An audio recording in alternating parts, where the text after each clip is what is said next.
사무엘하 1장 17절에서 27절까지 말씀 우리 함께 읽겠습니다.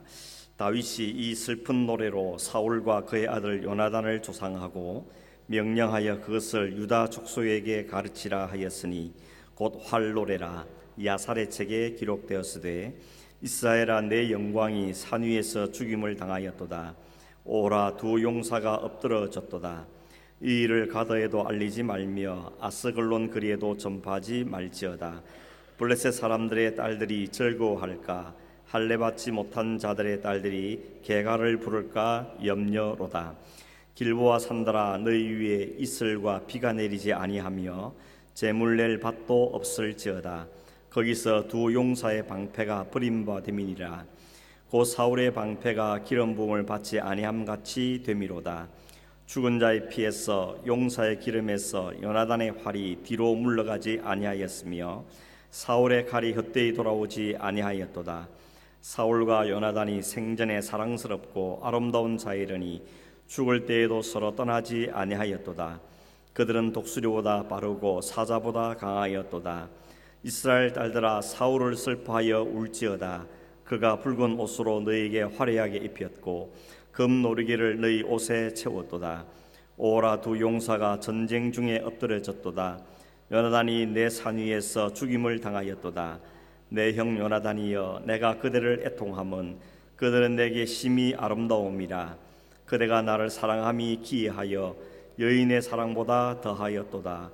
오라, 두 용사가 엎드려졌으며 싸우는 무기가 망하였도다 하였더라. 아멘.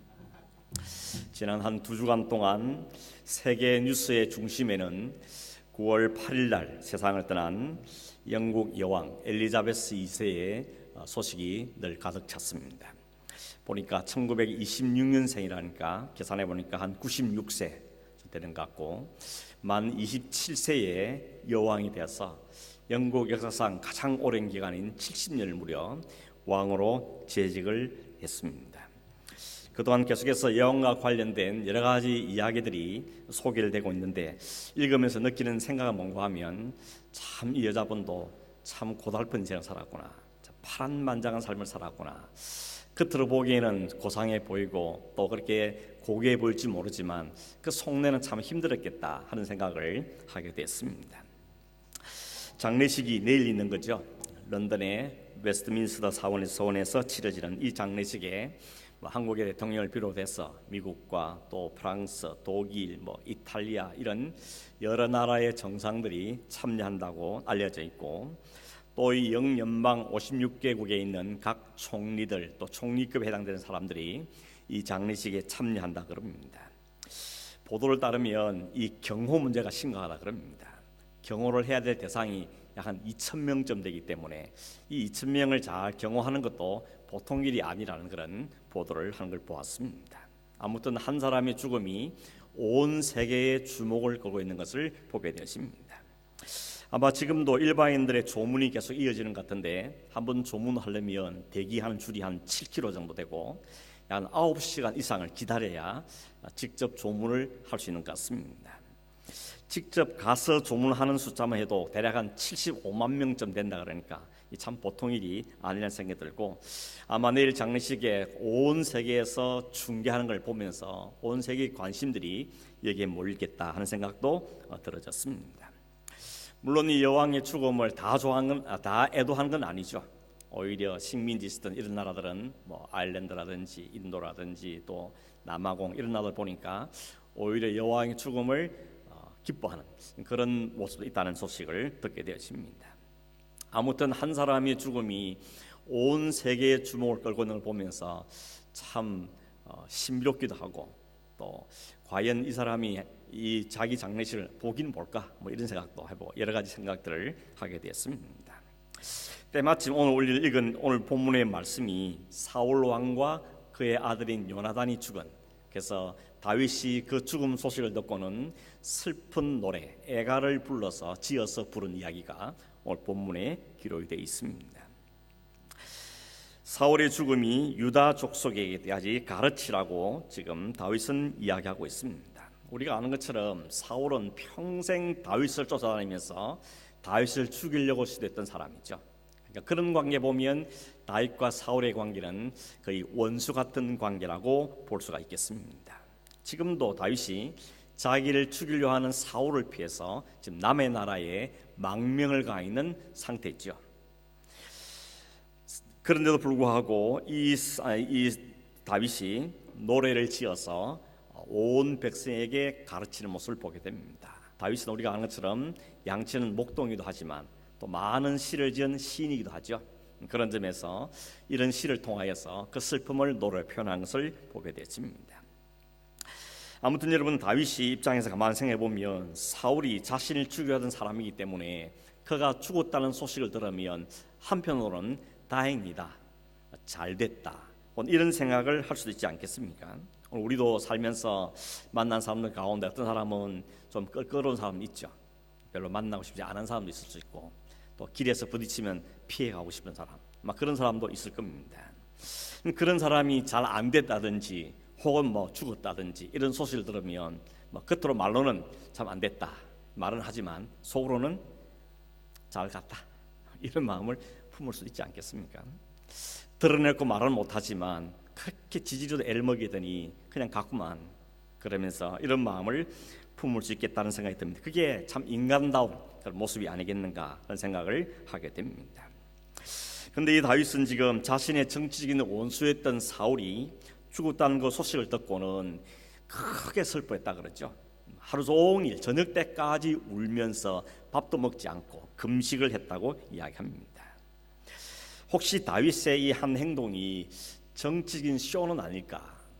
많은 백성들이 보고 있으니까 이런 마음을 표하지 않고 고도의 정치적인 계산을 깔고 하는 행동 아닐까?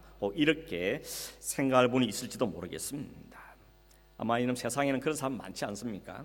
특히 정치 세계나 또 저 경쟁이 심각한 이런 기업들 속에 보면 저 사람이 안 돼야 내가 잘 되니까, 그래서 그런 정치적 계산을 깔고 행동하는 경우를 볼 수 있습니다. 어쩌면 여왕의 장례에 참여한 사람들 가운데도 순수하게 애도하는 마음으로 참여할 수 있겠지만 여러 가지 정치적인 계산 때문에 거기에 참여한 사람도 있지 않겠는가 하는 생각을 하게 되는 것입니다. 그러나 여러분, 사도 다윗은 우리가 1장 앞부분에 1장 1절에서 16절 어제 본문에서 보면 다윗은 적어도 그런 정치적인 쇼를 하는 것은 아니라는 것을 우리가 확인할 수가 있습니다. 여러분, 다윗이 사울이 죽었다는 소식을 들었던 장소가 어디인가 하면 시글락이라는 곳입니다. 시글락은 이스라엘 땅이 아니고 블레셋, 이방 땅인 블레셋 땅에 있는 곳이 바로 시글락입니다. 왜 다윗이 이스라엘의 왕으로 기름까지 부음 받아놓고 어떻게 이스라엘 버리고 이 블레셋 땅에 살고 있는가? 이유는 뭡니까? 사울을 피해서죠. 사울을 피해서 이것저것 다녀봤지만 가는 곳마다 사울의 손이 안 미치는 곳이 없고, 더군다나 곳곳에 가는 곳마다 그래도 사울을 편드는 사람이 있기 때문에 다윗이 나타날 때마다 사울에게 고발하는 그런 사람도 있었기 때문에 어디를 가도 안전하지 않습니다. 어디를 피해도 다 들키게 돼 있고 안전하지 않기 때문에 결국 그는 국경을 넘어서 이웃 나라인 블레셋으로 도망을 간 것이죠. 물론 거기서도 마음이 편했겠습니까? 아마 하루하루가 마음이 불편했을 겁니다. 혹시나 하는 조마조마한 마음으로 살았을 가능성이 많죠.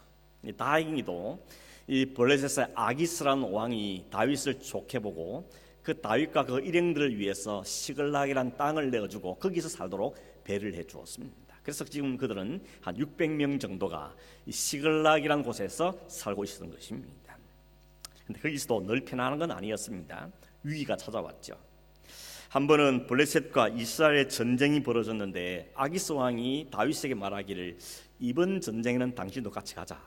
그 당신의 용맹스러움을 이번 전쟁에 한번 발휘해봐라.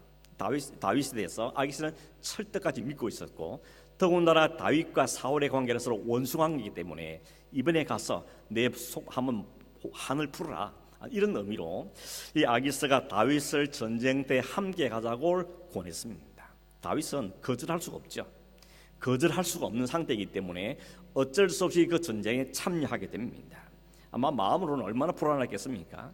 아무리 그래도 그렇지 어떻게 자기 민족과 블레셋 편에 서서 자기 민족 이스라엘과 전쟁을 할 수 있겠습니까? 도무지 마음이 내키지 않는 상태였을 겁니다. 이런 위기를 만났을 때 하나님께서 아주 오묘한 방법으로 그 위기를 넘어가게 해주시죠. 그 방법이 뭔가 하면 블레셋 장수들이 가만 보니까 전쟁 때 같이 가고 있는데 저기 보니까 다윗이 있는 거예요. 깜짝 놀라서 왕에게 항의하죠. 어떻게 다윗을 데려갈 수 있습니까? 저 사람이 누굽니까? 얼마 전에 우리 장수 골리앗을 때려 죽인 놈 아닙니까? 근데 어떻게 다윗을 이 전쟁에 참여할 수 있습니까? 혹시라도 마음이 변해가지고 배신을 하면 얼마나 큰 일을 당하겠습니까? 그러면서 절대 안 된다고 이 군 장수들이 아기스왕에게 건의를 하는 바람에 아기스가 할 수 없이 다윗을 자기 고향으로 자기 머문 곳으로 다시 돌려보내게 된 것이죠. 이렇게 위기를 가까스로 모면하게 되었습니다. 그런데 시글락 돌아와 보니까 거기에 또 큰 문제가 기다리고 있었죠. 다윗과 그 일행들이 전쟁에 참여하기 위해서 나간 사이에 그 아말렉 군대가 쳐들어와서 그 시글락을 완전히 짓밟고 성들을 불태워버리고 여자와 아이들은 다 끌고 포로 가져간 겁니다. 이 상황을 보고 다윗이 너무 급한 마음에 자기 군대를 이끌고 그 아말렉을 추격해 갔죠. 추격해 가서 그들을 붙잡은 다음에 하나님의 도우심으로 그 아말렉을 무찌르고 포로 잡혀갔던 모든 여자와 아이들과 또 짐승 다 도로 찾아서 돌아오게 된 겁니다. 그 시글락이 와서 그 일이 있은 지 하루 이틀이 지난 다음에 3일째 됐을 때 한 청년이 허겁지겁 다윗에게 달려왔습니다. 꼬락서리를 보니까 온 옷이 막 여기저기 찢겨져 있고 머리에는 막 흙이 막 온통 묻어 있고, 그래서 당신 도대체 어디서 왔냐라고 물었더니 저는 이스라엘과 블레셋이 전쟁한 그 전쟁터에서 왔습니다, 이렇게 이야기하는 겁니다. 이 다윗의 귀가 번쩍 열리겠습니다. 아니 그 전쟁이 도대체 어떻게 됐냐라고 물은 것이죠. 그때 이 사람 하는 말이 이스라엘이 그 전쟁에서 졌습니다. 많은 군인들이 죽임을 당했고 특별히 사울과 그 아들 요나단도 죽었습니다. 이 이야기를 하면서 그 증거품으로 그 왕이 썼던 왕관과 팔에 끼었던 고리를 가지고 증거물로 내놓은 것입니다. 그러자 다윗이 한 번 더 묻죠. 사울과 요나단이 죽었다는 것을 네가 어떻게 아냐? 네가 봤냐? 라고 묻습니다.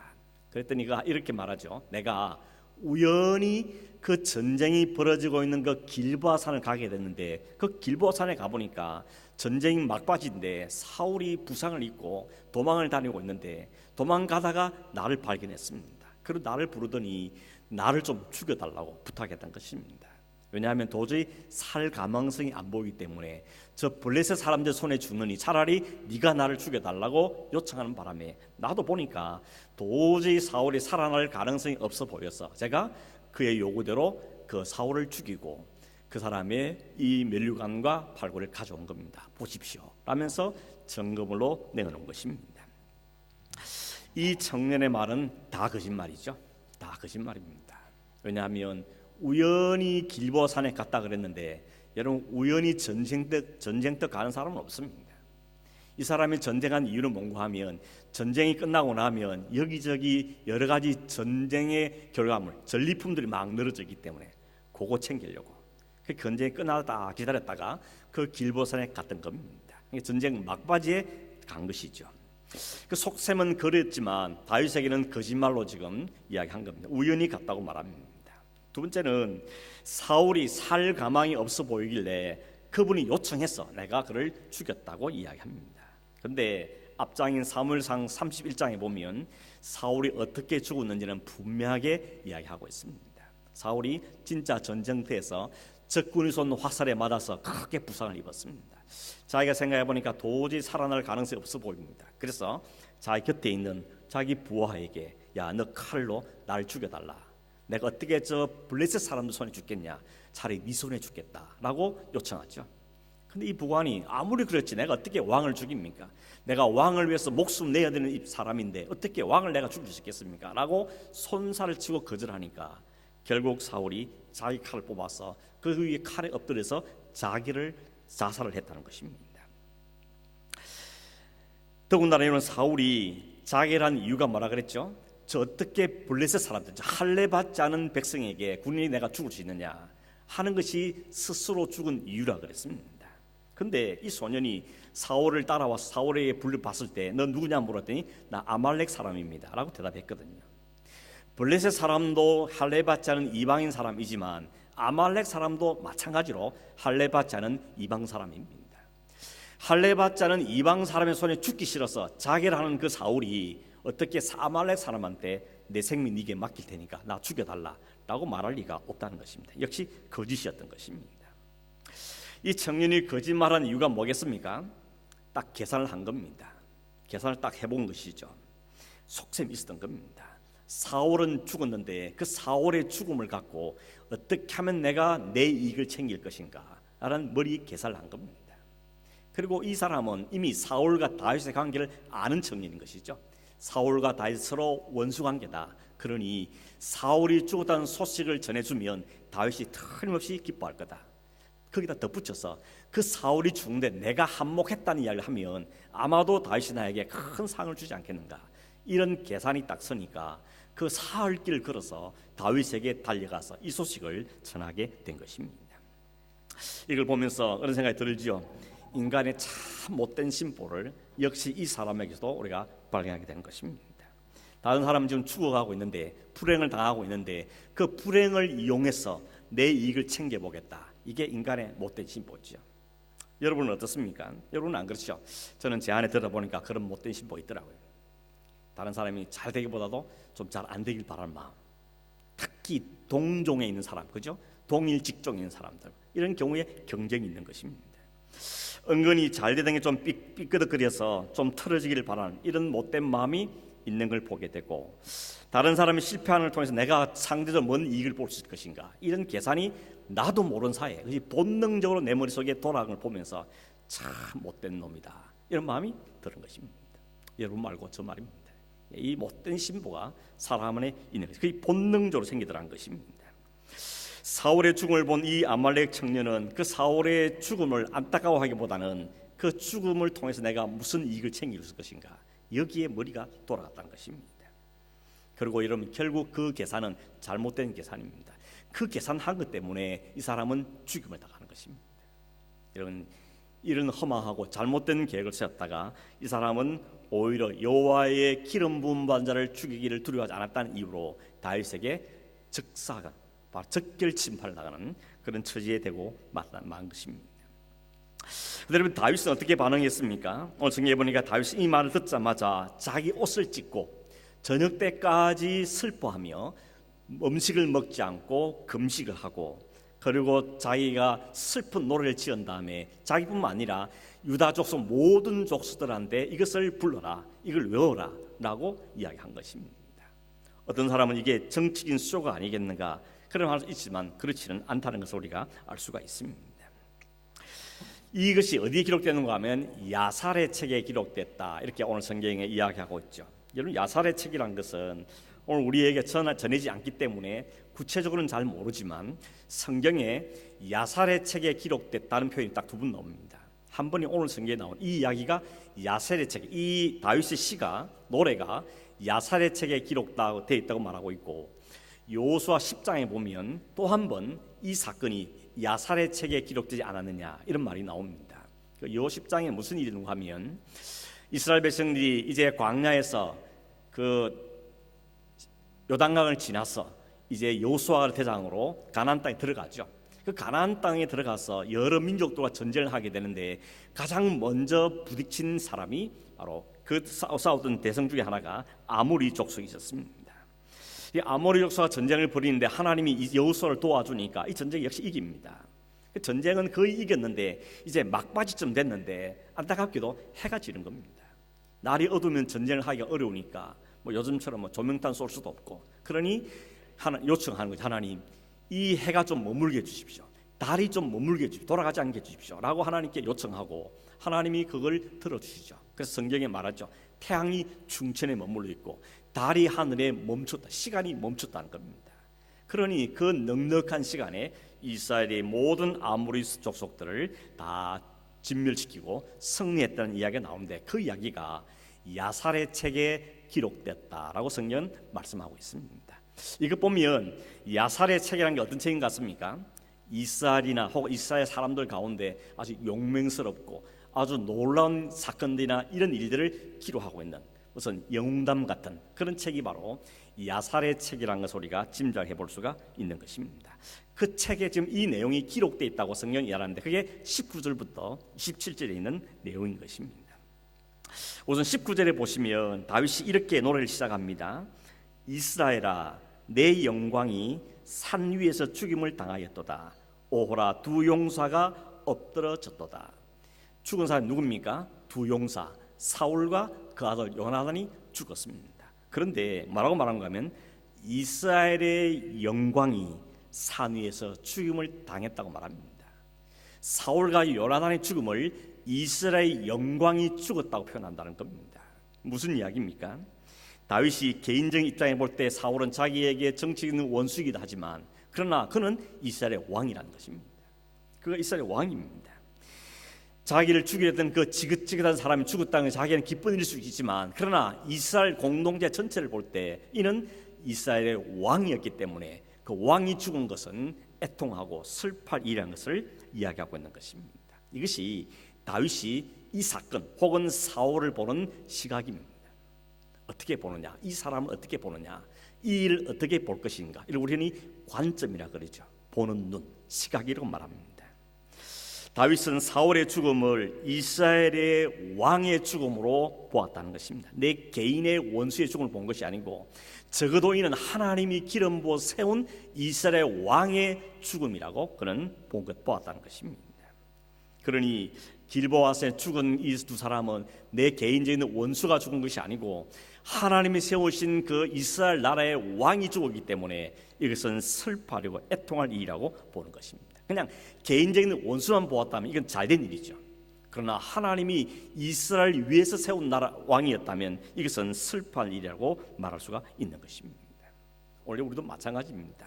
우리가 사는 세상 삶 가운데 여러 가지 일들이 많이 일어나죠. 가정에서 또 직장에서 일터에서 교회에서 온 사회에서 여러 가지 일들이 많이 일어납니다. 내 일 아니라도 사회일이나 국가일이나 정치일이나 여러 가지 일들이 많이 일어납니다. 그런 일들을 보는데 우리가 어떤 시각을 보냐는 게 참 중요하지 않습니까? 내가 어떤 마음으로 어떤 관점을 가지고 그 사람을 보고 그 일을 보느냐 하는 것은 굉장히 중요한 문제인 것입니다. 적어도 다윗은 자신과 사울의 개인적인 그 감정으로 본 것이 아니고 그가 하나님의 큰 뜻 안에서 하나님의 크신 계획 가운데서 그 사울을 보았다는 것을 우리에게 보여주고 있는 것입니다. 그래서 그 아말렉을 죽인 겁니다. 네가 어떻게 여호와의 기름 부은 자를 죽이는 걸 두려워하지 않고 그를 죽였다 말하냐. 네가 그렇게 말했으니 너는 죽어야 된다 라고 그를 죽게 한 것입니다. 여러분 어떻게 생각하면 이 청년이 이 소식을 전해준 건 참으로 기특한 이야기 아니겠습니까? 안 그래도 사울이 때문에 늘 도망다니고 신경 쓰고 있는데 그 사울이 죽었다는 소식을 들려줬으면 이 청년은 상당히 기특한 청년이 될 수도 있는 겁니다. 그러나 그에게 그 일이 기특하지 않았던 것은 이 일이 하나님의 신앙의 관점으로 일들을 보았던 것이고 내게 무슨 짓을 했냐가 그게 중요한 게 아니고 이것이 하나님의 나라, 하나님이 세우신 나라에 어떤 영향을 미칠 것인가 하는 점을 먼저 생각했다는 것을 알 수가 있는 것입니다. 이걸 우리는 신앙의 관점이라고 말하고 있는 것입니다. 20절에 보면 이 일을 가드에도 알리지 말고 아스글론에도 거리에도 전파하지 말지어다. 블레셋 사람들의 딸들이 즐거워할까? 할례받지 못한 자의 딸들이 개가를 부를까 염려로다. 이런 말이 있죠. 여기 가드, 아스글론이라는 이름이 나오는데 이것은 뭔가 하면 블레셋의 도시 이름입니다. 원래 블레셋의 나라는 한 민족이 아니고 5개의 도시가 뭉쳐서 블레셋의 나라를 형성하고 있습니다. 그 중에 대표적인 것 중 하나가 이 가스, 아스글론 이런 도시인 것입니다. 그리고 고대에는 전쟁을 하고 나면 그 전쟁에 이기면 승리하고 나면 그 군인들이 다시 돌아왔을 때 온 성에서 여인들이 거리로 뛰쳐나와서 환영하는 노래를 불러주죠. 다윗과 골리앗 싸움에 그랬죠. 다윗이 골리앗을 이기고 돌아왔을 때 그 사람들이 여성들이 막 나와가지고는 사울이 죽은 자는 천천히고 다윗이 죽은 자는 만만이라 그러면서 노래를 불렀던 것입니다. 다윗이 이걸 잘 압니다. 그렇기 때문에 이 이스라엘의 실패의 소식이 가드나 저 아스글론 같은 적국의 나라에 전해지지 않도록 하라고 지금 이야기하고 있는 것입니다. 왜냐하면 그들이 이스라엘의 왕이 죽었다는 소식을 듣고는 춤을 추며 노래를 부르고 기뻐하는 것은 다르게 말하면 여호와를 조롱하는 것이기 때문에, 하나님의 백성, 하나님의 영광이 땅에 떨어진 일이기 때문에 그렇습니다. 저들 신이 별거 없네, 우리 신이 낫네, 여호와라는 신 별거 아니구나 이러면서 여호와 이름이 욕을 먹을 생각하고 다윗은 그 일을 전파되지 않도록 신경을 쓰라고 이야기를 하고 있는 겁니다. 그러니 여러분, 다윗이 어떤 마음을 볼 수 있습니까? 다윗의 관심이 내 정적, 내 원수가 죽었냐 안 죽었냐, 그게 첫 번째 관심이 아니고 하나님의 영광이 어떻게 됐냐, 하나님의 이름이 어떻게 됐냐 하는데 다윗이 더 많은 관심을 갖고 있다는 것을 우리에게 보여주고 있는 것입니다. 이것이 다윗의 마음이고 또 우리에게 요청하는 하나님의 마음인 것입니다. 이어서 21절에 보면 이렇게 말하죠. 길보아 산들아, 너희 위에 이슬과 비가 내리지 아니하며 재물 낼 밭도 없을지어다. 여러분, 땅에 비가 안 내리고 이슬이 안 된다는 것은 저주죠. 이 지금 다윗이 이 길보아 산을 향해서 저주를 퍼붓고 있는 겁니다. 길보아 산에는 이슬도 내리지 말고 비도 내리지 말고 밭이 잘 되지 하지 말라라고 저주를 하고 있습니다. 여러분, 산이 무슨 죄가 있습니까? 그런데도 이 산을 의인화시킨 거죠. 그 산에서 이스라엘의 용사가 죽었으니, 그 산에서 하나님의 영광이 땅에 떨어졌으니 그 산을 향해서 저주를 말하고 있다는 것입니다. 그만큼 다윗의 마음이 안타까웠다는 사실을 보여주는 것이죠. 22절 23절에는 보면 사울과 요나단의 생전의 모습을 표현합니다. 그들은 용맹스럽고 어떤 대적을 만나도 승리했고 그들은 사랑스럽고 아름다운 자였으며 이들 부자는 죽을 때도 함께했던 강하고 용맹스러웠던 분들이었다 라고 그들을 칭찬하고 있습니다. 그리고 24절에 다시 한번 사울의 죽음을 애통하라고 슬퍼하고 울라고 이야기합니다. 26절에는 다윗을 여인의 사랑과 더 큰 사랑으로 사랑했던 그 요나단을 기억하면서 안타까운 마음을 보이고 있죠. 27절 말씀을 보면 오호라 두 용사가 엎드러졌다 하는 표현이 있죠. 이걸 원문 그대로 옮기면 오호 어떻게 이 두 용사가 엎드러졌는고 하는 감탄사로 써 있습니다. 이 단어가 3번 반복됩니다. 19절, 25절, 27절 3번 나옵니다. 3번입니다. 3번은 강조하는 거죠. 강조에 또 강조를 하는 것입니다. 어찌하여 두 용사가 엎드러졌는가, 탄식과 안타까운 마음을 3번이나 반복해서 이 말을 하고 있는 것입니다.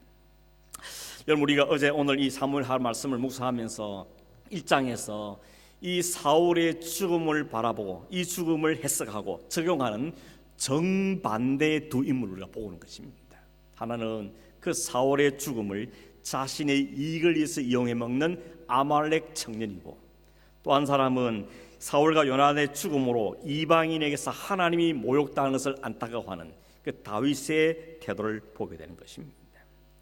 여러분, 사울이 하나님께 또 왕위를 빼앗겼죠. 그때 결정적인 사건이 뭔가 하면 사무엘상 15장에 있는 사건인데, 거기 보면 하나님께서 사울한테 사울아, 너 저 아말렉 사람을 완전히 진멸시켜라.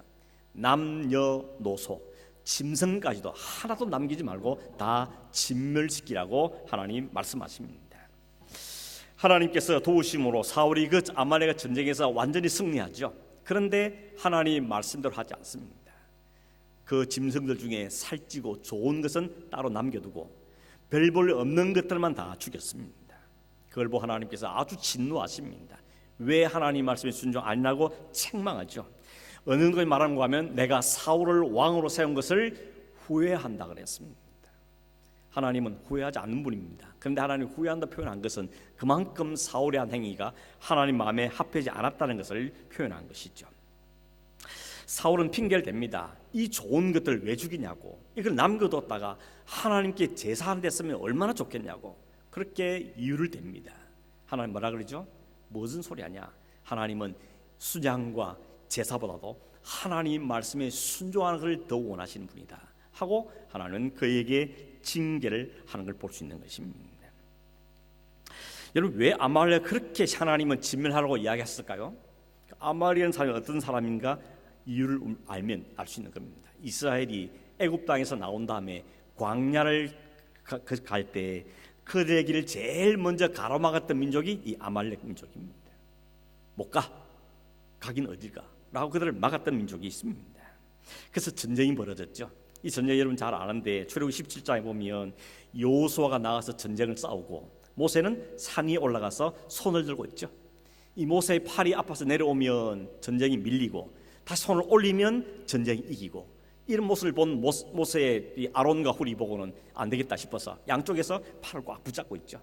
해가 질 때까지 모세의 팔이 내려오지 않습니다. 얼마나 아팠겠습니까? 그러자 그 전쟁을 완전히 승리하게 된 것입니다. 이 전쟁엔 하나님께 달려있다는 것을 보여주는 것이죠. 하나님께 전쟁이 달려있다. 여호수아가 비록 싸우지만 여호수아에게 전쟁이 달린 게 아니고 하나님께 전쟁의 결과가 있다는 것을 알려주는 겁니다. 그런데 그 전쟁이 끝나고 나서 하나님께서 그 여호수아에게, 모세에게 뭐라고 말하는가 하면 이렇게 말했습니다. 여호와가 아말렉과 더불어 대대로 싸우리라 말씀합니다. 전쟁이 끝났는데, 이미 전쟁 이겼는데 불구하고 하나님께서는 앞으로 대대로 아말렉과 싸울 것이라고 하나님은 말씀하십니다. 실제로 그렇습니다. 여러분, 아말렉은 이스라엘 백성이 만약에 애굽에서 노예로 주는 밥이나 먹고 그렇게 살았더라면 만나지 않을 족속이었죠. 애굽에 있었더라면 안 만날 족속입니다. 그런데 거기서 구원을 받아서 홍해를 건너서 광야길을 가는 그들에게 이 아말렉이 버티고 있었던 겁니다. 그들을 가로막고 그들을 괴롭히고 그들을 공격하고 민족이 되는 것이죠. 이걸 우리 신약적 해석하면 이스라엘 백성이 애굽 땅에서 구원을 받고 홍해의 세례를 거쳐서 하나님이 원하신 그 길로 가기 시작했을 때 그 앞에 서 있는 대적이 아말렉이라는 것입니다. 우리 성도들이 하나님을 모르고 그냥 세상에 그냥 살 때는 아무 문제가 없었는데, 하나님을 알고 믿음의 삶을 살고 신앙의 삶을 살아보려고 시작하니까 아말렉이 버티고 있는 겁니다. 길을 가로막고 못 가게 하고 그들을 괴롭히고 이런 일을 벌이고 있는 것입니다. 오늘 여기 등장하는 사무엘 1장에도 이 아말렉 청년이 나타나서 그 다윗의 마음을 뒤집어 놓으려고 자기 이익을 챙기면서 다윗마저 그게 동조하게 만드는 일을 하는 것이 바로 아말렉 사람이었다는 것입니다. 그래서 여러분, 성경의 아말렉은 하나님의 백성들이 언제나 영적으로 대적하는 세력고 그들을 유혹하며 그들을 넘어뜨려 하는 세력이 바로 이런 아말렉 사람들이었습니다. 또 한 가지 더 예를 들면 구약의 에스더 성경이 있죠. 에스더서에 보면 유대인들을 시리에서 한 날 동시에 다 죽여보려고 작전을 짰던 사람이 있죠. 그 사람 이름이 하만인데 그 하만이 아말렉 사람인 것입니다. 하나님의 백성들 씨를 말려버리겠다, 진멸시키겠다고 이렇게 도전한 세력이 바로 아말렉이라는 것입니다. 이때는 이렇게 겉으로 드러나는 형상도 있지만 사실 우리 내부적인 아말렉이 있다는 것입니다. 좀 하나님 말씀을 살아보려는데, 좀 예배 중심으로 살아보려는데, 말씀을 살아보려는데 여전히 내 안에서 그 마음들을 억누르고 가로막고 못하게 만드는 우리 안에 있는 아말렉이 있다는 걸 말씀하고 있는 것입니다. 이 아말렉과는 대대로 싸워서 진멸한다고 말씀하고 있는 것입니다. 다윗은 그 아말렉 청년의 말에 넘어가지 않죠. 그를 즉사시켜 버립니다. 단칼에 그냥 죽여버리죠. 이게 우리가 취해야 될 태도라는 것입니다. 다윗의 개인적 입장이나 감정으로 보면 사울이 죽음이 좋은 일일 수 있지만 다윗은 사울을 개인적인 원수로 본 것이 아닌 것입니다. 사실은 이전에 다윗이 도망다닐 때, 사울을 비해 도망다닐 때 비록 도망다니면서도 사울을 죽일 수 있는 원수를 갚아선 기회도 있었죠. 동굴 안에 숨어 있는데 사울이 용멸을 보기 위해서 그 동굴에 돌아왔습니다. 그 주변에 있는 부하들이 뭐라 그럽니까? 왕이여, 허락만 하시면, 말씀만 하시면 당신 손에 손피 흘릴 필요가 없습니다. 우리가 그냥 단칼에 사울을 죽여서 당신의 원수를 갚겠습니다. 그렇게 하는 기회도 있었던 것입니다. 그러나 다시 어떻게 했죠? 그러지 말라고, 하나님께서 기름 부어 세운 왕을 우리가 죽일 수 없다라고 이야기한 것입니다. 이것이 다윗이 사울을 보는 관점이었다는 것입니다. 다윗은 비록 자신을 죽이려 하는 사울이었지만 그가 하나님께서 기름 부어 세운 왕이라는 사실을 잊지 않고 있었던 것이죠. 내가 한 짓을 생각하면 그냥 골백 번 더 죽고 싶지만, 단칼에 죽고 싶지만, 그러나 어쨌든 하나님의 기름 부음을 받아 세운 왕이니 함부로 죽일 수 없다고 이야기하고 있다는 것입니다. 오늘 여러분 어떻습니까? 어떤 시선을 가지고, 어떤 마음을 가지고 오늘 우리의 일어나는 일들을 바라보고 계십니까? 혹시나 아말렉 같지는 않습니까? 모든 중심이 내 이익을 위해서, 내가 욕심을 채우고 내 이익을 채우고 내게 이롭게 하기 위해서는 남들이 어떻게 되든지, 오히려 남들의 안 되는 것까지 이용해서 내 욕심을 채우려 하는 그런 태도가 우리 안에 있지 않냐는 것입니다. 어떤 목사님이 그런 이야기를 했습니다. 우리 안에는 우리가 알지 못했던 괴물들이 한 마리 다 들어있다는 것입니다. 괴물들. 어떤 괴물입니까?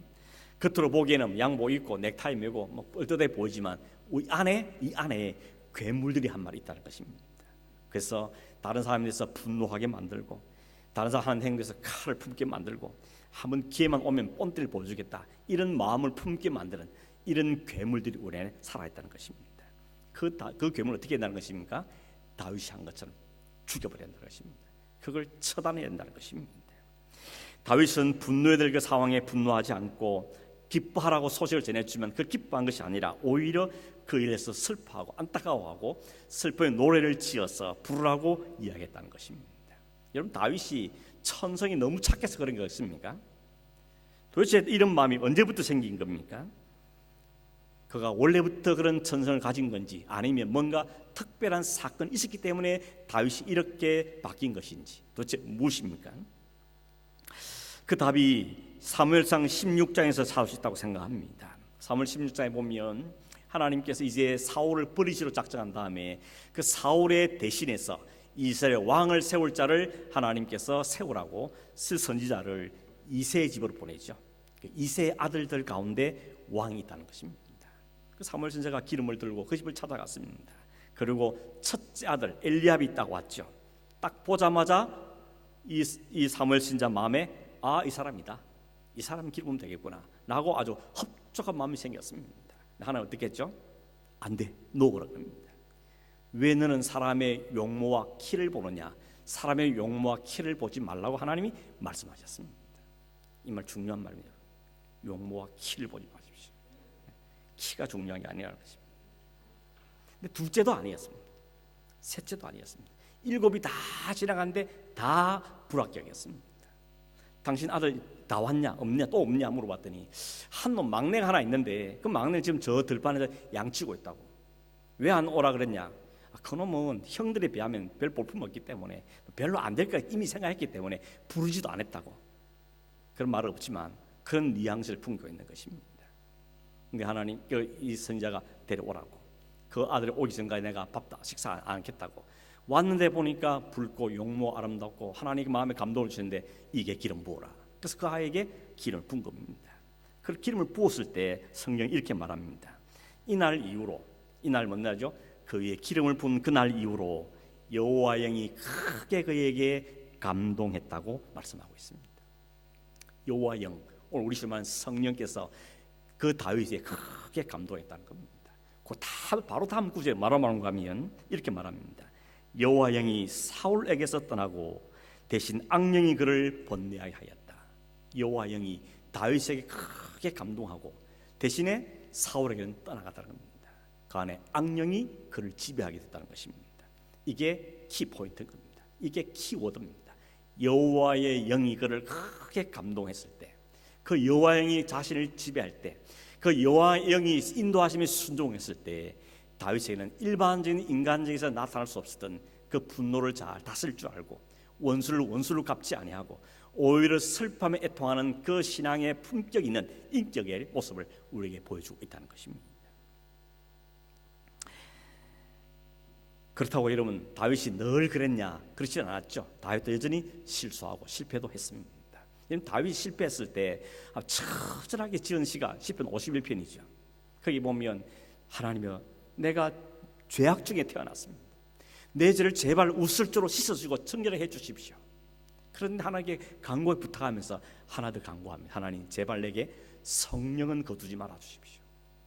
여호와의 영이 나를 떠난 것만큼 내가 감당할 수 없습니다. 그렇게 이 다윗이 요청합니다. 왜 그런지 아십니까? 봤거든요. 지척에서 여호와의 영이 떠나버리고 악신이 다스리고 있는 사울의 모습을 그가 옆에서 보았기 때문에, 그 처참한 모습을 보았기 때문에 그 영적인 비참함과 처하기를 원하지 않아서 하나님, 제발 내게 성령이 여호와의 영이 떠나지 않기를 원합니다. 이렇게 간구하는 것을 보게 되는 것입니다. 여호와의 영이 크게 감동되었을 때 다윗은 시선이 달라지는 겁니다. 사람을 보는 눈도 달라지고 사건을 해석하는 시선도 달라지고, 그리고 거기에 순종하는 삶을 살아가게 되는 것이죠. 결국 자신의 감정보다 성령의 그를, 여호와의 영이 그를 더 지배했던 것입니다. 그래서 죽이자고 말하는 그 원수를 하나님의 영이 충만했던 다윗은 그를 불쌍히 여기고 그 일 때문에 개인의 감정에 얽히지 않았던 것을 우리에게 보여주고 있는 것입니다. 그럼 오늘 우리가 늘 해야 될 것이 뭔가 하면 여호와의 내 안에 계시는가? 내가 여호와의 그 영께 잘 지배를 당하고 있는 것인가? 그 성령 주신 마음에 잘 순종하고 있는 것인가 하는 점들을 여러분 날마다 확인하셔야 되는 것입니다. 그리고 이 다윗이 고백했던 간구했던 것처럼 하나님의 영이 내 안에 충만하기를 원합니다. 이것이 바로 우리가 구해야 될 기도의 자세라는 것입니다. 마태복음 7장에 보면 예수님께서 이렇게 말씀하셨죠. 구하라 그러면 주실 것이고 찾으라 그러면 찾을 것이고 문을 두드리라 그러면 너에게 열릴 것이다. 악한 자라도 그 자식에게 좋은 걸 줄 알거든 하물며 너희 하늘에 계신 너희 아버지 하나님께서 너에게 좋은 것으로 주시지 않겠느냐 말씀합니다. 구하고 찾고 두드리라 그럽니다. 근데 뭘 구하고 뭘 찾고 뭘 두드리라 그럽니까? 하나님이 주시고 싶은 가장 좋은 것 그걸 구하라는 것입니다. 그걸 찾으라는 것입니다. 그게 도대체 뭐냐? 누가복음 11장에 해석에 설명하기를 너희가 악할지라도 좋은 것을 자식에게 줄 알거든 하물며 너희 하늘 아버지께서 구하는 자에게 성령을 주시지 않겠느냐라고 말씀하십니다. 이 주님이 하신 말씀인데 주님의 말씀 그대로 오순절날 성령이 임하셨죠. 그리고 그 성령께서 오늘 우리 모든 성도들 가운데 거주하고 계시는 것입니다. 오늘 우리는 성령의 다시 오소서 말이 아니고 내 안에 이미 오신 성령께서 나를 잘 지배해 주시기를 내가 그 성령께 잘 지배를 당하고 순종하게 되기를 하나님께 우리는 기도해야 되는 것입니다. 여러분 뭘 구하십니까? 뭘 찾으십니까? 뭘 두드리고 계십니까? 하나님께 진짜 주고 싶어하는 것 정말 하나님이 우리에게 주신 그 품격 있는 신앙의 삶을 살고 싶는 그 능력을 구하는 게 필요하다는 것입니다. 마태복음 5장에 보면 예수님께서 너희 원수를 사랑하며 너희를 박해하는 자들 위해서 기도하라 라고 말씀하셨습니다. 이 말씀이 아멘입니까? 노멘이죠. 노멘. 어떻게 이거 합니까? 원수를 어떻게 사랑합니까? 원수를 위해서 나를 박해하는 사람을 위해서 어떻게 기도가 합니까? 이건 아멘 안 됩니다. 노멘입니다. 하나님 노입니다. 근데 여호와 영께서 성령께서 역사하실 때 다윗에게 이 삶이 나타나더라는 것입니다. 성령께서 여호와의 크게 감동받았을 때 다윗에게는 그런 노래가 나오게 되더라는 것입니다. 그래서 그는 성령을 거두지 말아달라고 부탁했을 뿐만 아니라 늘 여호와 영에 붙잡히만 된 삶을 살았던 것이 바로 다윗이 승리하는 삶의 비결이었던 것을 우리에게 보여주고 있는 것입니다. 여러분 우리도 사람에 매이지 않고 살기를 바랍니다. 참 사람에 매이는 게 힘들지 않습니까? 그게 자식이든지 부부든지 친지든지 같이 일하는 사람이든지 이 사람에게 매여서 거기에 붙잡히면 참 인생이 고달프지 않습니까? 보기도 싫고 생각하기도 싫고 말도 섞기 싫고 그러면 이게 얼마나 고단하고 힘들집니까? 분노에 사로잡지 않기를 바랍니다. 원수 맺지 않기를 바랍니다. 혹시라도 좀 맺히게 있으면 빨리 푸는 게 방법인 것입니다. 그 맺히는 동안은 늘 마음에 힘들 수밖에 없는 것이죠. 내가 내 인생의 주인이 되어서 내 인생에 필요한 것만 구하고 썩 없으실 땅의 것만 추구하지 않게 되길 바랍니다.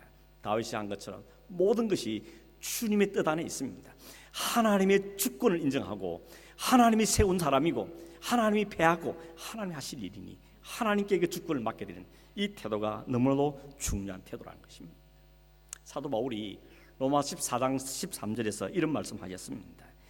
남의 하인을 비판한 너는 누구냐? 그가 서 있는 것이나 넘어지는 것이 자기 주인에게 있음에 그가 세움을 받으리니 이는 그를 세우시는 권능이 주께 있습니다. 이게 다른 사람에게 힘들하고 걸려 넘어지지 말라는 겁니다. 누가 어떻게 되든지 너무 관심 가지 말고 너무 부러워하지 말고 너무 질투하지 말라는 겁니다. 왜냐하면 세우시는 분도 하나님이고 넘어뜨리는 것도 하나님이시고 주님께 있기 때문에 그 주권은 주님께 있기 때문이라고 말씀하고 있는 것입니다.